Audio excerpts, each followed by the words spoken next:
이 시간 우리 함께 읽을 하나님 주신 말씀은 신약성경 사도행전 8장 1절로 13절까지 말씀 함께 읽도록 하겠습니다. 오늘 전체 다룰 말씀은 8장 1절에서 40절까지 말씀인데 우리 시간의 한계상 8장 1절에서 13절까지만 교독해서 읽도록 하겠습니다. 8장 1절에서 13절 한 절씩 교독하겠습니다. 사울은 그가 죽임당함을 마땅히 여기더라. 그날에 예루살렘에 있는 교회에 큰 박해가 있어 사도 외에는 다 유대와 사마리아 모든 땅으로 흩어지니라.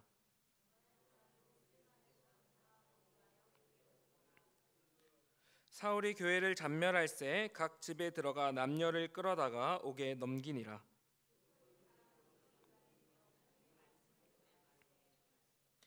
빌립이 사마리아 성에 내려가 그리스도를 백성에게 전파하니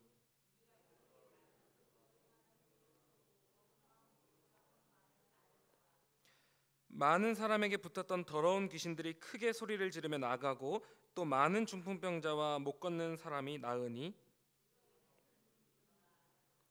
그 성에 시몬이라 하는 사람이 전부터 있어 마술을 행하여 사마리아 백성을 놀라게 하며 자칭 큰 자라 하니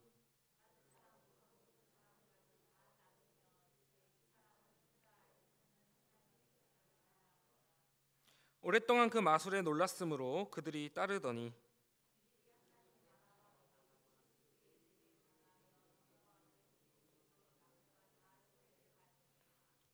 함께 있습니다.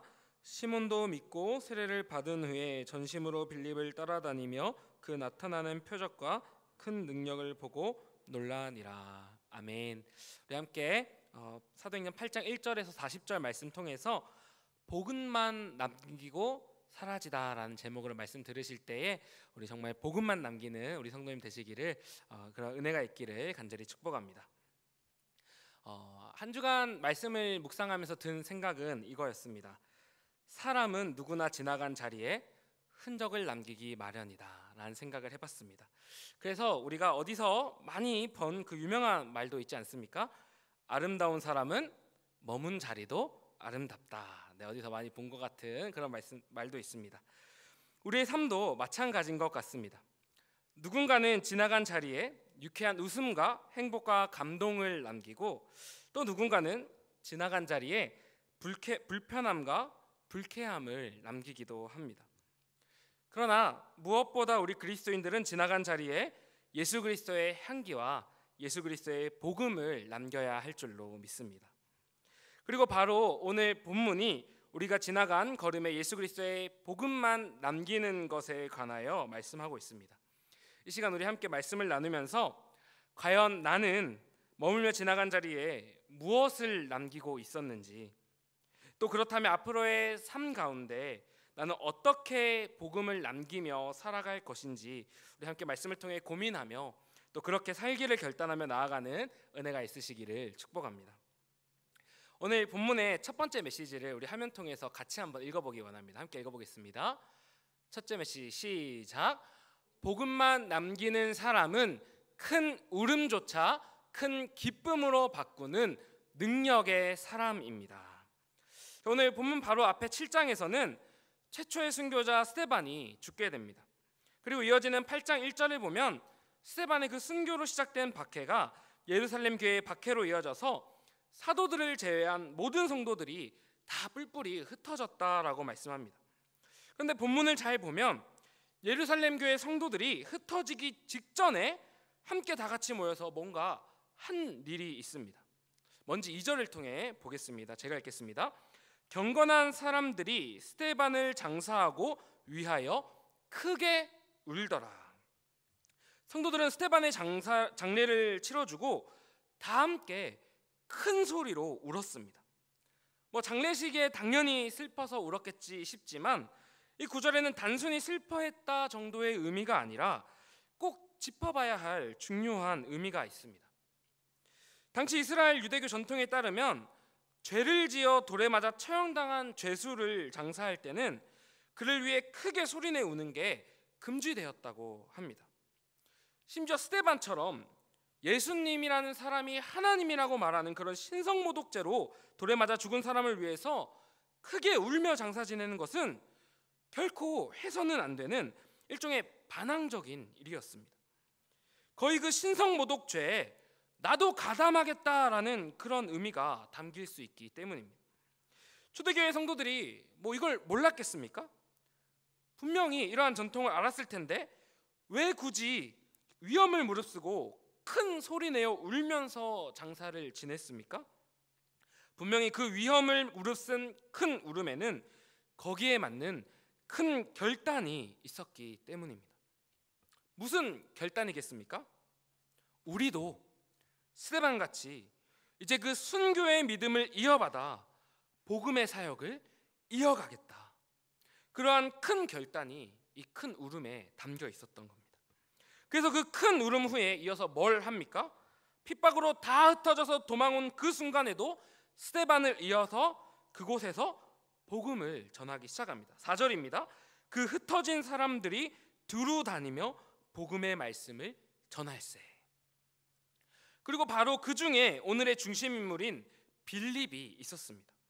빌립은 스데반과 함께 세움받았던 7집사 중 한 명입니다. 함께 세워졌던 빌립이 마찬가지로 스데반의 믿음과 복음의 사명을 이어받아서 복음을 전하기 시작합니다. 그런 빌립이 박해를 피해서 간 곳은 바로 사마리아였습니다. 잘 아시겠지만 사마리아는 옛날부터 이스라엘 사람들에게 더러운 혈통이라고 차별받고 미움받는 슬픈 혼혈인들이 사는 마을입니다. 빌립은 그러한 사마리아라도 전혀 개의치 않고 도착하자마자 복음의 사명을 이어받아 곧바로 복음을 전합니다. 마치 스데반이 예루살렘에서 담대히 복음을 전하고 성령의 능력으로 병을 고쳤던 것처럼 이제 빌립이 사마리아에서 그 사명을 이어받아 같은 일을 하는 겁니다.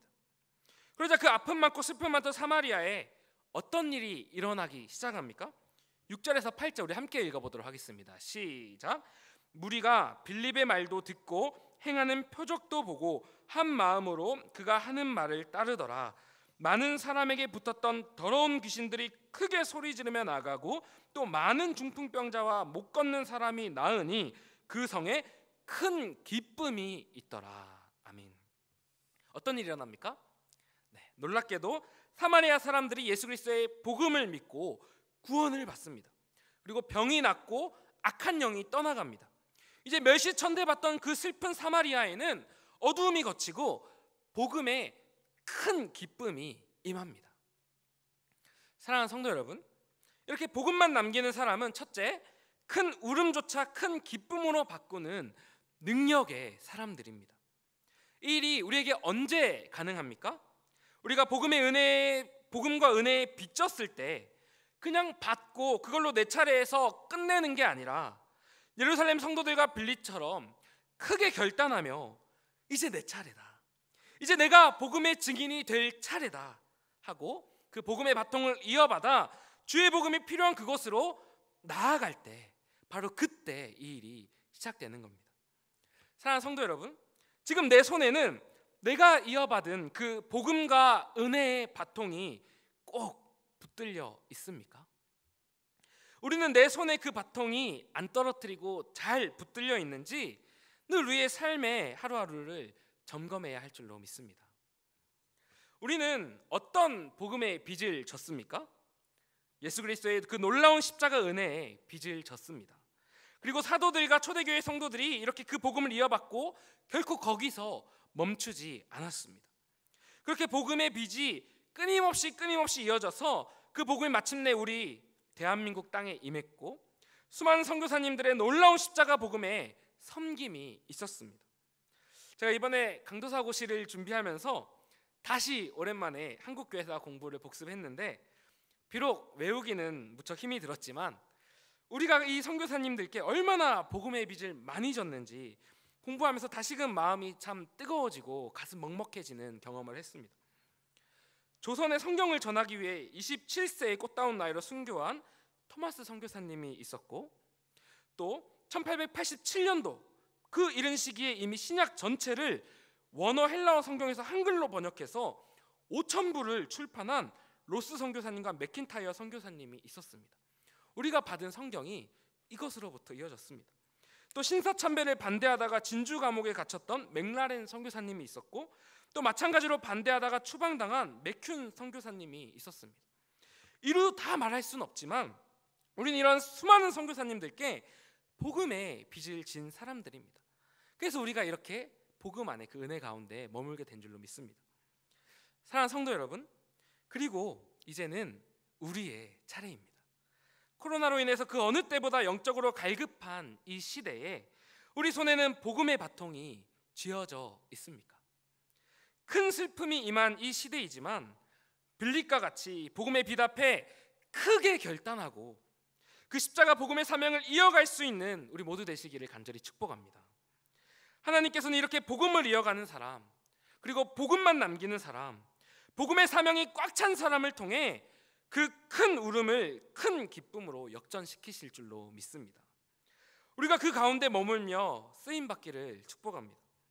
코로나 상황으로 인해서 교회가 뉴스에 오르내리고 그 어느 때보다 전도하기 힘든 시대임을 느낍니다. 그러나 구원의 방법은 아무리 세상이 바뀌어도 오직 예수 그리스도의 복음밖에는 없습니다. 그 영혼들을 코로나가 끝날 때까지 기다려주지 않습니다. 내 이웃 가운데, 내 가족 가운데 그리스도의 복음을 기다리고 있는 사람이 누가 있습니까? 복음을 전합시다. 그리스도의 십자가 사랑으로 섬깁시다. 그리고 우리 목장 가운데, 우리 전도회 가운데 건강으로 인해 예배에 참석하지 못하는 영혼이 누가 있습니까? 서로 전화하고 연락하고 복음 안에 서로를 끊임없이 그 은혜가 끊기지 않도록 함께 돌봐줍시다. 하나님은 우리가 이렇게 복음의 바통을 끊이지 않고 이어갈 때 회복의 큰 능력으로 함께 역사하실 줄로 믿습니다. 이제 나도 받은 그 은혜를 끊임없이 흘려보내며 세상의 큰 울음조차 큰 기쁨으로 변화시키는 복음의 능력 있는 우리 모두 되시기를 간절히 축복합니다. 자, 그런데 다시 본문을 이어서 보면 그 기쁨이 넘치던 사마리아에 한 가지 불미스러운 사건이 생깁니다. 시몬이라는 사람을 중심으로 일어난 일인데, 함께 시몬을 살펴보면서 복음을 남기지 않는 사람은 과연 어떤 사람인지 우리 함께 살펴보기 원합니다. 우리 본문의 두 번째 메시지 같이 한번 읽어보도록 하겠습니다. 시작. 복음이 아니라 나만 남기는 사람은 가장 망하는 사람입니다. 좀 말이 좀 세긴 하지만 어떤 내용인지 함께 살펴봅시다. 9절부터 보면 시몬이 등장하는데 이 사람은 마술사입니다. 무당처럼 악한 영의 능력으로 사람을 홀리는 사람입니다. 그렇게 아주 오랫동안 사마리아에서 사람들을 홀려왔고 자칭 큰 자라 자기를 내세우며 그러한 식으로 영향력을 갖게 되었습니다. 그런데 어느 날 사마리아에 빌립이 나타난 겁니다. 예수님을 전하면서 성령의 능력으로 기적을 일으키고 병든 사람을 고치는데 이 자칭 큰 자 시몬이 딱 보니까 어떻습니까? 와, 진짜가 나타났다. 이 사람의 영적인 힘이 나보다 훨씬 세구나. 이 사람한테 붙어서 뭔가 좀 얻어내야겠다. 그래서 그날로 바로 빌립에게 세례를 받고 예수님을 믿는다고 하면서 열심히 빌립을 쫓아다니기 시작합니다. 더 큰 능력을 받아서 사마리아의 자기 입지를 더 크게 하기 위해서입니다. 그렇게 열심히 쫓아다니고 있는데 이번엔 며칠 안 돼서 예루살렘에 있던 베드로와 요한 사도가 사마리아에 옵니다. 사마리아에 수많은 사람이 예수님을 믿기 시작했는데 아직 성령을 받지 못했다는 얘기를 들었기 때문입니다. 그래서 두 사도가 사마리아 사람들의 머리에 손을 얹고 기도하자 성령이 충만하게 임하시기 시작합니다. 온 사마리아의 부흥의 불길 성령의 역사가 나타나기 시작합니다. 근데 그 자리에 또 누가 있습니까? 네, 시몬이 있습니다. 이 장면을 본 시몬이 또 어떻게 생각하겠습니까? 와, 이거네. 빌립보다 더한 진짜가 나타났네. 저 두 분은 아니 손에서 뭐 장풍처럼 성령이 다 나가네. 와, 진짜 대박이다. 그리고 막 계산기가 돌아가기 시작합니다. 와, 어떻게든 내가 얼마를 쓰든 무슨 짓을 하든 저 능력만 얻으면 이제 이 사마리아는 내가 싹 다 잡겠다. 그래서 어떻게 합니까? 18에서 19절에 시몬이 사도들의 안수로 성령 받는 것을 보고 돈을 들여 이르되 이 권능을 내게도 주어 누구든지 내가 안수하는 사람은 성령을 받게 하여 주소서 하니, 돈을 줄 테니까 그 성령의 능력 좀 팔아달라는 겁니다. 성령은 인격이시고 제3위 하나님이신데 돈 주고 사고 팔려는 겁니다. 그자 베드로가 뭐라고 대답합니까? 20에서 22절. 베드로가 이르되 네가 하나님의 선물을 돈 주고 살 줄로 생각하였으니 네 은과 네가 함께 망할지어다. 하나님 앞에서 네 마음이 바르지 못하니 이 도에는 네가 관계도 없고 분깃될 것도 없느니라. 그러므로 너의 이 악함을 회개하고 주께 기도하라. 혹 마음에 품은 것을 사하여 주시리라. 감히 성령님을 돈으로 사서 사마리아의 네 악한 영향력이나 더 키우려고 하느냐? 회개해라. 그렇지 않으면 네 돈과 함께 네가 망할 것이다 라고 하는 겁니다. 그래서 시몬이 바로 회개를 합니까? 24절입니다. 시몬이 대답하여 이르되 나를 위하여 주께 기도하여 말한 것이 하나도 내게 임하지 않게 하소서 하니라. 보시는 것처럼 회개하는 말은 관련된 말은 하나도 없고 그저 무서워서 자기를 살려달라고, 그래서 위에서 기도해달라고만 합니다. 그리고 이후에 시몬이 어떻게 됐는지는 성경이 더 이상 말씀하지 않습니다.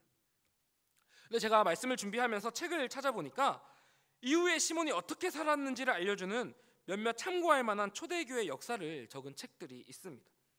그 내용을 요약하자면 시몬은 이후로도 악한 마음을 못 고치고 계속 자기 영향력을 키우기 위해서 별의별 일을 다 합니다. 결국 시몬은 자기를 따르는 사람들을 많이 모으고 나중에는 결국 신비주의, 영지주의에 속한 어떤 이단의 창시자가 됩니다. 그리고 어떤 예쁜 여자 노예를 사서 자기 아내로 삼고는 이 여자는 지혜의 여신의 화신이다라고 하고 돌아다니면서 막 자기가 막 이렇게 이단 교주처럼 하는 겁니다. 그리고 나중에는 마치 자기도 예수님처럼 죽은 지 3일 만에 부활할 수 있다고 하면서 제자들에게 자기를 산채로 땅에 묻어달라고 합니다. 그리고 그게 시몬의 비참한 마지막이 됩니다. 사랑하는 성도 여러분, 시몬은 결코 복음을 드러내고 예수님을 드러내고 복음을 남기는 사람이 되려고 하지 않았습니다. 그저 자기 자신을 드러내고 자기 영향력만 남기려는 사람입니다.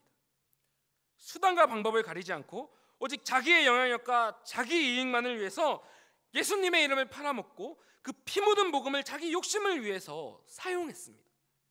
처음부터 동기가 완전히 틀린 것입니다. 오늘날도 뉴스를 보면 그런 이단적이고 또 성적으로 또 도덕적으로 완전히 다 썩어버린 예수님의 이름을 자기를 위해 팔아먹으려는 사람들을 종종 보게 됩니다. 그럴 때 정말 마음이 좀 화도 나고 참 아프고 좀 그렇습니다. 그런데 이러한 고민은 단지 시몬이나 그런 이단 지도자들만의 문제는 아닌 것 같습니다. 우리 중에는 당연히 결코 그런 사람이 없지만 그럼에도 우리는 시몬의 모습을 통해 분명히 배워야 할 것이 있다는 것입니다. 바로 우리의 모든 사역과 섬김의 동기를 늘 점검하고 늘 깨어서 늘 살펴야 한다는 것입니다. 특별히 가끔 다음 세대 사역자분들을 만나서 대화를 하다 보면 이러한 비슷한 고민을 종종 나누게 됩니다. 요즘은 코로나로 인해서 예전만큼은 못하지만 사역자들이 아이들을 만나서 함께 부대껴 놀고 깊이 대화하고 제자로 양육하다 어느 날 갑자기 돌아보면 내가 정말 예수님을 따르는 예수님 제자들을 양육하고 있는 것인지, 아니면 조심스럽지만 그저 나랑 친하고 내게 익숙한 내 제자를 키우고 있는 건지, 순간 피할 수 없는 질문과 깊은 고민이 문득문득 생길 때가 있다는 것입니다. 물론 그 친밀한 교제 가운데 하나님 말씀을 가르치고 그리스도인의 삶을 보여주면 분명히 성령께서 그 심령을 변화시키고 계시겠지만 문득문득 내 방향성을 세밀하게 다시 점검하고 수정하고 내 말 한마디, 내 행동 하나하나, 내 사역의 중심과 동기가 정말로 내가 아니라 순수한 예수 그리스도의 십자가를 선명히 가리키고 있느냐, 우리가 사역 가운데 처절할 정도로 끊임없이 돌아봐야 한다는 것입니다. 사랑하는 성도 여러분, 우리가 그렇게 하려면, 이렇게 사역하려면 어떻게 해야 합니까? 우리의 모든 사역과 섬김 가운데 끊임없는 몸부림치는 기도가 필요합니다. 하나님, 이 사역 가운데 내가 드러나고 싶은 나의 욕심과 나의 생각과 나의 가치관이 사라지게 해주시옵소서. 오직 이 사역 가운데 예수 그리스도만 드러내고 이 섬김 가운데 그 십자가 사랑만 드러나게 해주시옵소서. 우리의 모든 사역의 시작과 그 과정과 끝마침에 이 뜨거운 눈물의 기도가 선명하게 흐르고 있어야 한다는 것입니다. 또한 우리가 어떤 모양의 사역과 봉사를 하고 있든지 우리의 입술 가운데 끊임없이 의식적으로 오직 주님이 다 하셨습니다 라는 진정한 고백이 끊이지 않아야 합니다. 우린 나도 모르게 나를 드러내고 인정받고 싶어 합니다. 우리의 죄된 본성입니다. 그러나 끊임없이 서로가 서로에게 오직 주님의 은혜임을 고백하고 모든 영광을 함께 하나님께 올려드리며 함께 겸손으로 주님 안에 거해야 한다는 것입니다. 우리 모두 이렇게 끊임없이 우리 모든 동기를 확인하는 그 겸손한 몸부림 가운데 내가 아닌 예수 그리스도만 드러내고 복음만 남기며 모든 영광 하나님께 다 올려드리는 가장 가치 있는 사역, 가장 가치 있는 주님만 남기는 삶이 되시기를 간절히 축복합니다. 자, 이렇게 복음을 남기지 않고 자신만 남겼던 시몬에 관해서 살펴봤습니다. 그러면 이제 우리 마지막으로 정말로 복음만 남기고 자기는 사라졌던 사람 빌립을 한번 살펴보도록 하겠습니다. 우리 세 번째 본문의 메시지 마지막으로 살펴봅니다. 시작. 복음만 남기는 사람은 성령에 이끌려 오직 예수만 전하다가 자기는 사라지는 사람입니다. 26절입니다. 주의 사자가 빌립에게 말하여 이르되 일어나서 남쪽으로 향하여 예루살렘에서 가사로 내려가는 길까지 가라 하니 그 길은 광야라. 사마리아에서 빌립의 사역은 정말 말 그대로 대성공이었습니다. 기적을 행하며 복음을 전하던 빌립에게 수많은 사람이 몰려옵니다. 빌립의 인기가 하늘을 찔렀을 것 같습니다. 그저 예수 믿으세요 한마디면 수많은 사람이 돌아오는 겁니다. 얼마나 멋있습니까? 하지만 놀랍게도 성령께서 빌립을 어디로 이끄십니까? 아무도 없는 광야입니다.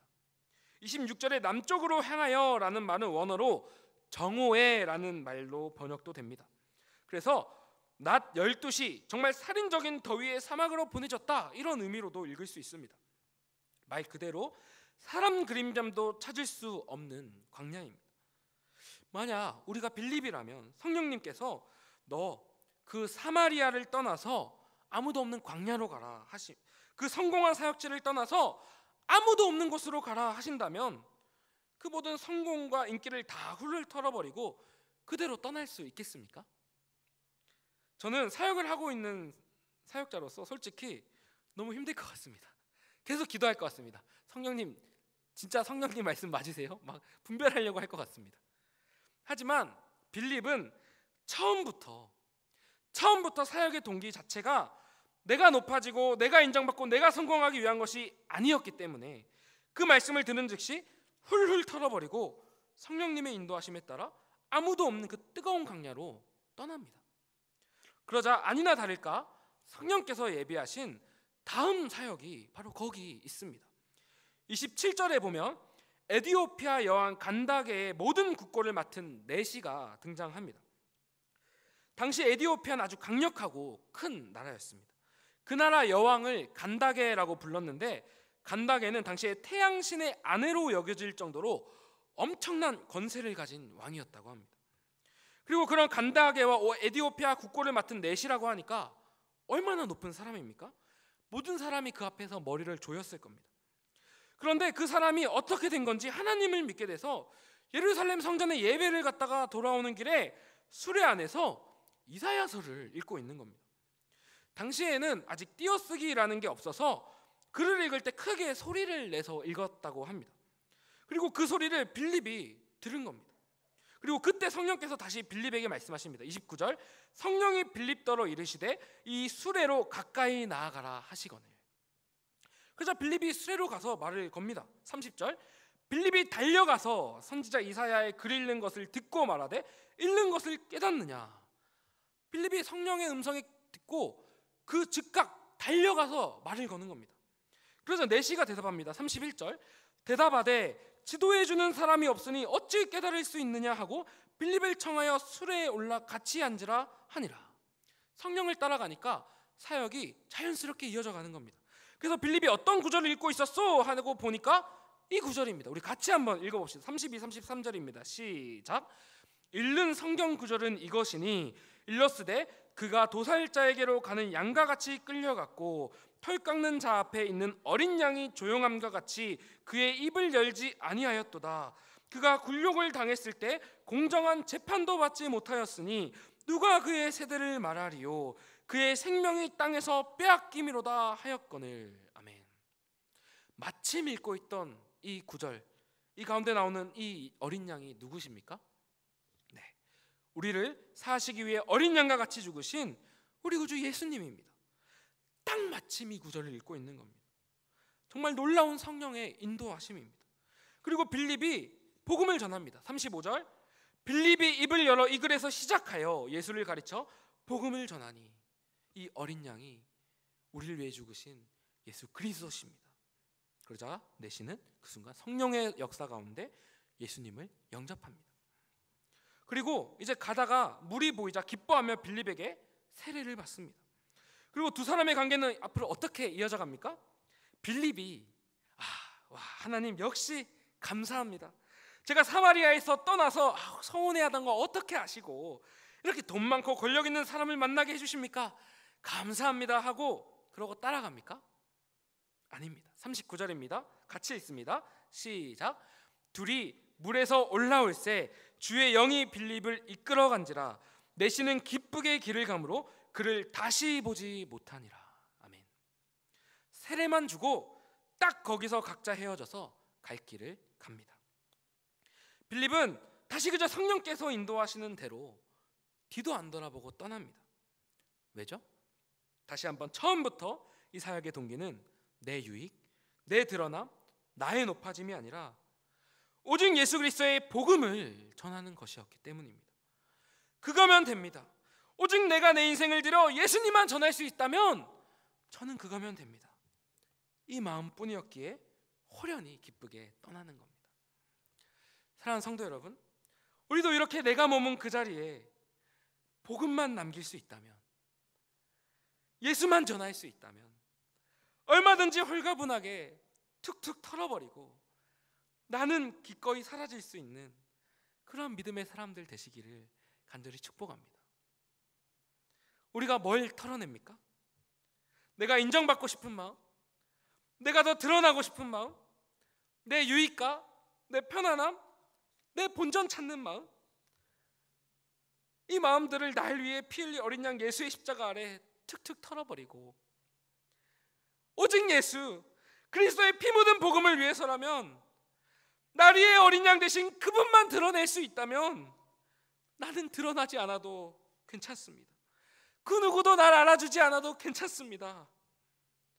이 고백 가운데 스스로 그 정오의 뜨겁고 적막한 광야의 자리로 가서 나를 스스로 가리고 오직 날 향해 웃어주시는 그 주님만 바라보며 성령의 기쁨으로 순종할 수 있는 그런 믿음 가진 저희들 되기를 간절히 사모하며 간절히 축복합니다. 특별히 저희 말씀 사역자들은 늘 말씀을 좀 더 잘 전해서 좀 더 쓰임받고 좀 더 선한 영향력을 더 많이 끼치고 싶은 마음이 있음을 고백합니다. 그런 저희를 위해서 신학교에서 한 설교학 교수님이 소개해 주셨던 일화가 하나 있습니다. 우리 함께 우리의 사역을 생각하면서 우리 사역을 놓고 고민해 볼 수 있기를 원합니다.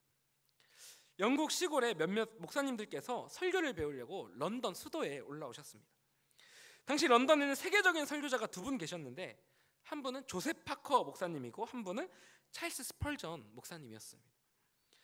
먼저 시골 목사님들이 파커 목사님의 교회에 가서 설교를 듣고 나왔습니다. 역시 명설교자답게 목사님들이 은혜를 많이 받고 나오시면서 막 서로 말합니다. What a great preacher. 정말 위대한 설교자야. 은혜 많이 받았어 하면서, 그리고 이번에는 찰스 스펄전 목사님의 교회에서 예배를 드리고 또 은혜를 많이 받고 나옵니다. 근데 이번에는 분위기가 좀 다릅니다. 뭔가 다름이 있습니다. 그래서 서로 이렇게 말하는 겁니다. What a great Christ. 정말 위대한 예수님이셔.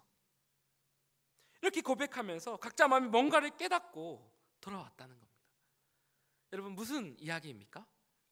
설교 사역을 하든 우리가 목자 사역을 하든 교사 사역, 성가대 사역, 주방 사역, 안내 사역, 어디에서 무슨 사역을 하든지 간에 그 사역을 통해 내 능력이 드러나고 내 이름이 남는 게 아니라 What a great Christ.